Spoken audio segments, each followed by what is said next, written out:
पश्चिम बंगाल के दुर्गापुर में मेडिकल की छात्रा ने गैंगरेप का आरोप लगाया। आरोप है कि मेडिकल की सेकेंड ईयर की छात्रा के साथ गैंगरेप की इस घिनौनी वारदात को अंजाम दिया गया। छात्रा ओडिशा के जलेश्वर की रहने वाली है। फ्राइडे नाइट को छात्रा अपने दोस्तों के साथ दरअसल कॉलेज से बाहर गई थी।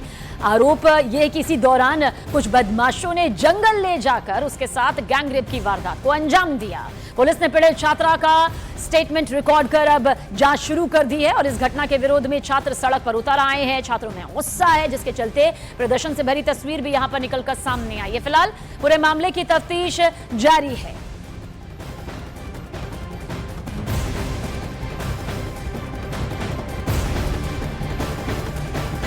तो आरोपियों की पहचान और उनकी गिरफ्तारी में अब पुलिस तेजी के साथ जुट गई है। ये दो तस्वीरें इस वक्त आपके सामने मौजूद है। दरअसल मेडिकल छात्रा के साथ रेप की इस वारदात को अंजाम दिया गया है। एक तरफ कानूनी प्रक्रिया तो दूसरी तरफ अब सियासत भी इस पर जमकर हो रही है, क्योंकि जिस तरह से गैंगरेप की इस वारदात को अंजाम दिया गया है उसके बाद ममता सरकार पर विपक्ष जो है वो निशाना साधती हुई नजर आ रही है। महिला सुरक्षा, बेटी सुरक्षा को लेकर सवाल यहां पर पूछे जा रहे हैं। तो लड़का जो साथ ले गया था वो जंगल की तरफ भागा, तो मेरा लड़की भी इसके पीछे भागा। वो लड़का गायब हो गया, कहाँ छुप गया। मेरा लड़की को वो अकेला देख के वो 3 लोग ले गए और 2 लोग आ गए, जंगल में ले गए। जंगल में ले गए। और एक लोग उसके साथ गंदा काम किया और उसका मोबाइल छीन गया। बोला कि सुबह 3000 रुपया देगा तो मोबाइल दूंगा, नहीं तो नहीं दूंगा। और चिल्लाएंगे तो मार दूंगा जान से। कितना लोग था वो लोग? और 5 लोग था। एक कॉलेज से फोन किया था, उसका दोस्त ने फोन किया तो हम लोग सुबह से आया। सुबह से देखा तो उसको, हम सिविल कास्ट है, कोई जिहादी हमारा लड़की को रेप किया। हमको जस्टिस चाहिए, बस और कुछ नहीं बोलना चाहता हूँ। हमारा सरकार हमारा साथ है। हाँ, बात हुआ, मदद करते हैं।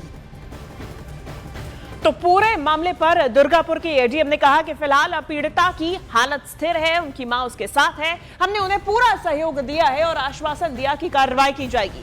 पूरे मामले पर जांच चल रही है, जल्द ही कार्रवाई की जाएगी, ये बात कही गई है एडीएम द्वारा।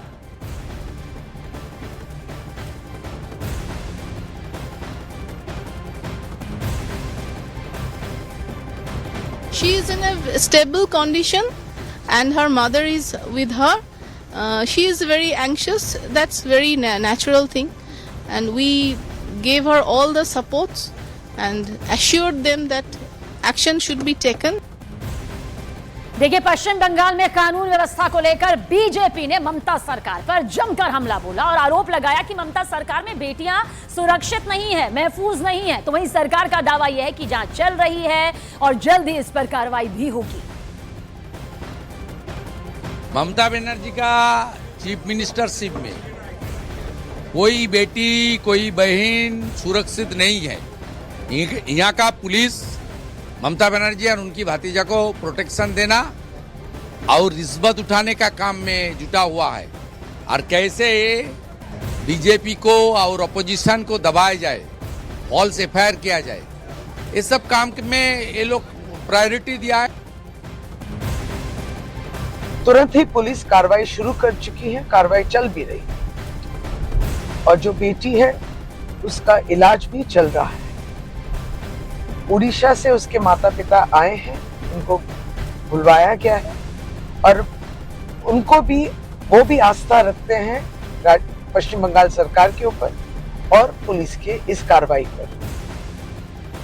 वहीं राष्ट्रीय महिला आयोग की एक टीम ने पीड़िता और उसके परिजनों से अस्पताल में मुलाकात की। राष्ट्रीय महिला आयोग की सदस्य डॉक्टर अर्चना मजूमदार ने राज्य सरकार पर हमला बोला और कहा कि ऐसा इसीलिए हो रहा है क्योंकि रेपिस्ट, अपराधी, गुंडे पुलिस से नहीं डरते हैं। ये सब करने से वो नहीं डरते क्योंकि उन्हें सजा नहीं मिलती। Change in mindset and change because the rapists, the culprits, the goons, they are not afraid of police. They are not afraid of doing all these things because they are not punished here. They are not getting absolute punishment here. और देखिए वहीं बंगाल सरकार में मंत्री बाबुल सुप्रियो ने इस पूरे मामले को बेहद शर्मनाक और दुखद बताया। तो वहीं बीजेपी नेता अग्निमित्रा पॉल ने आरोप लगाया कि ममता सरकार पीड़ित छात्रा के साथ है ही नहीं। इस तरीके का किसी भी घटना कहीं पे भी होना जो है बहुत शर्मनाक है, बहुत ही दुखद है। और जिन दरिंदों ने ऐसे काम करते हैं उनका फास्ट कोर्ट में विचार होके जल्द से जल्द उनको सख्त से सख्त सजा मिले, इसके लिए हम कई दिनों से इसकी बात हम कर रहे हैं। और हम लोग वेट करें ममता बनर्जी कब बोलेंगे कि उनका तो चरित्र खराब था, इसके पहले भी हुआ था।